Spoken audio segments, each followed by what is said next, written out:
नमस्कार, मी सर्वांचं स्वागत करते मराठी किचन या चॅनलवरती. तर चला आज आपण बनवूया करवंदाचे लोणचे. तर लोणचं कसे बनवायचे ते मी आज तुम्हाला सविस्तर सांगणार आहे. तर बघा, मी करवंद धुवून घेतले आहे. स्वच्छ पाण्याने धुवून घ्यायचे व कापडाने पुसून घ्यायचे. नंतर त्याला मध्यभागी कट करून मधल्या बिया काढून घ्यायच्या.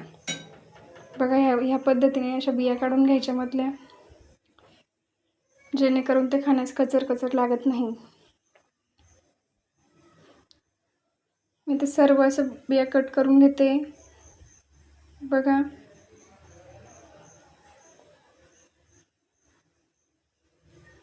अशा पद्धतीने सर्व कट करून घ्यायचे. बघा मी कसे कट करून घेतले.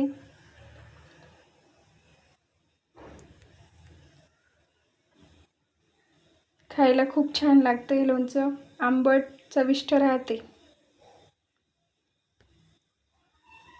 आता 7 ते 8 हिरवी मिरची घ्यायची. त्यांना पण अशा उभ्या काप करून घ्यायच्या. मध्यभागी चीर करून अशा कापून घ्यायच्या. 2 भाग करायचे. आणि 7 ते 8 लसणाच्या पाकळ्या घ्यायच्या.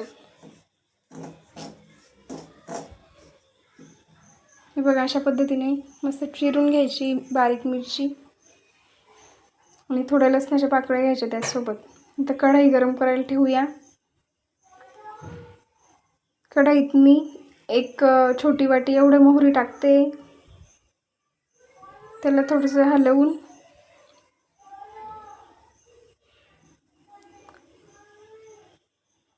एक 2 मोठे चम्मच शोप टाकते. त्याला पण चांगलं मिक्स करून हलवून घेऊया. आता अर्धा चम्मच एवढे मेथी दाणे टाकते. तुमच्या आवडीनुसार तुम्ही टाकू शकता. आणि 7-8 लवंग आणि मिरे हे पण टाकून घेते आणि चांगलं मिक्स करून घेते. चांगलं थोडंसं असं वास येईपर्यंत भाजून घ्यायचे. माझ्याकडे धने नव्हते म्हणून मी धनेपूड टाकते. तुमच्या अंदाजाने तुम्ही टाकू शकता. तुम्हाला काय आवडतं तसं जे सोपं पडेल ते टाकायचं. चांगलं मिक्स करून 1-2 मिनटं भाजून घ्यायचं.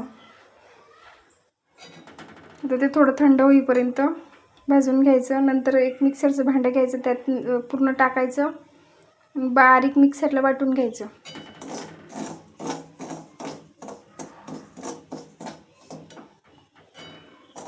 छान बारीक मिक्सरला वाटून घेतल्यानंतर थोडं साईडला ठेवायचं.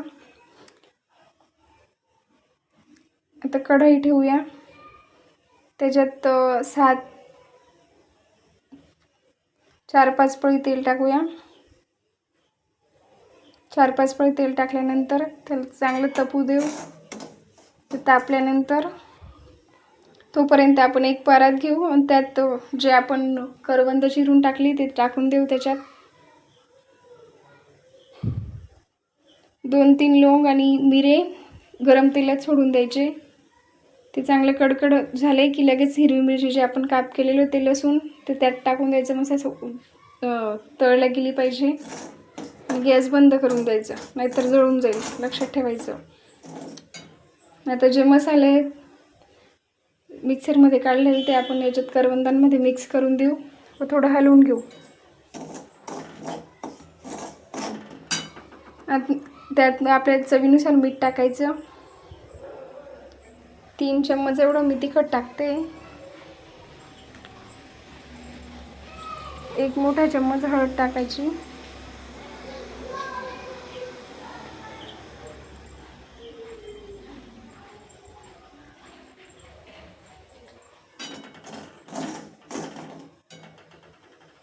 आणि त्यांना छान मिक्स करून घ्यायचं.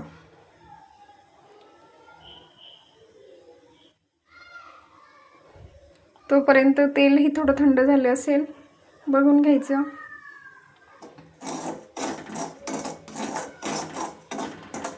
तेलही थंड झालंय बघा. थोडं त्याचं जे चटचट होतं ते कमी झालंय. आता आपण हे तेल त्यात ओतून देऊ आणि छान असं मिक्स करून घेऊ.